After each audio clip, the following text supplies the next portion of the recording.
ఎమ్మెల్యేలందరూ కలిస్తే ఒక శాసన వ్యవస్థ. ఈ శాసన వ్యవస్థ ప్రజల కోసం పనిచేయాలి. ప్రజల గురించి చర్చించాలి. ఏ అసెంబ్లీలోనైనా జరుగుతోందా?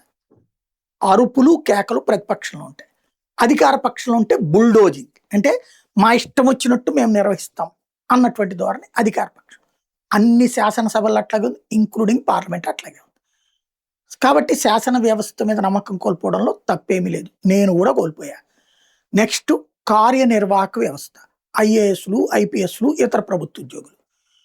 అవినీతి అణువణువున, అధికారానికి దాసోహం అనేటటువంటిది అడుగడుగున.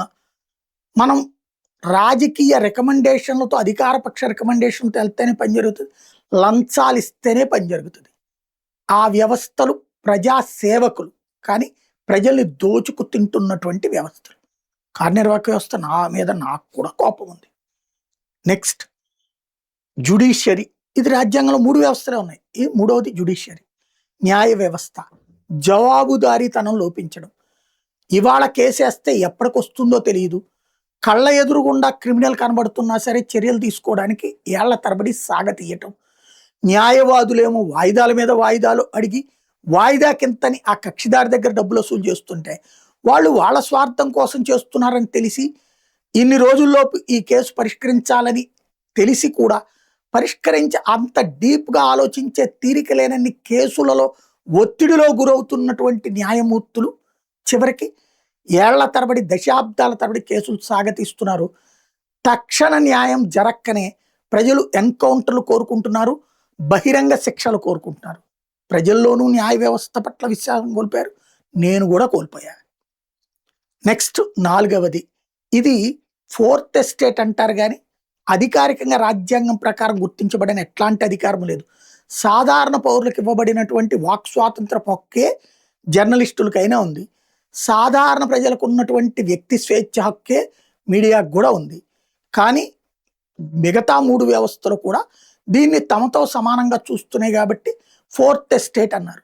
కానీ ఒకప్పుడు వీళ్ళ ముగ్గురు చేసే తప్పుల్ని ఎత్తి చూపెడతా, లేదా వాళ్ళ లోపాలని వాళ్లే ఆత్మవిమర్శ తీసుకునే విధంగా చర్చ జరిగేందుకు ఉద్దేశించినటువంటి ప్లాట్ఫామ్లు మంది ఎక్కువైతే మజ్జిగ పలచనయ్యేటట్టు, రాజకీయ పార్టీల కార్యకర్తల్లాగా మతవాదానికి కొంతమంది, కులవాదానికి కొంతమంది, రాజకీయ పార్టీలకి కార్యకర్తల కొంతమంది, మీడియా ఛానళ్ళు, పేపర్లు పనిచేస్తుండడం వల్ల ఆ వ్యవస్థ మీద కూడా విశ్వసనీయం కోల్పోయాం.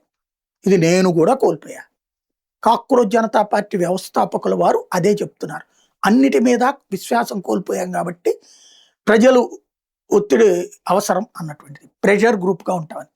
నీ ఆన్సర్ ఏంటి?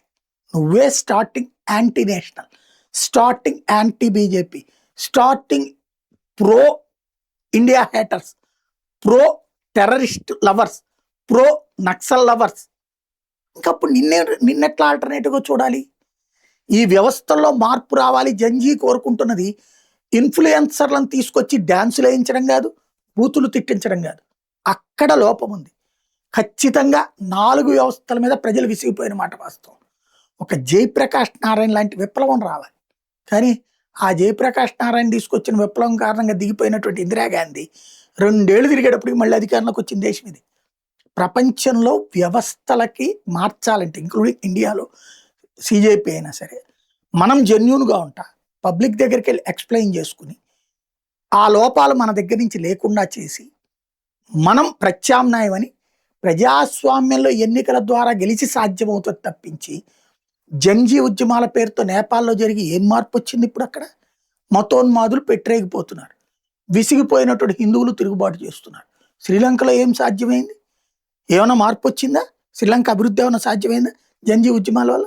బంగ్లాదేశ్ మతోన్మాదుల చేతికి వెళ్ళింది. జంజీ ఉద్యమాల పేరుతో జరిగినటువంటి ప్రతి చోట సెకండ్, ఇంక్లూడింగ్ పాకిస్తాన్, మతోన్మాదుల చేతిలోకి వెళ్ళింది. అక్కడ అది మనం గుర్తుపెట్టుకోవాల్సిన నిష్ఠుర సత్యం.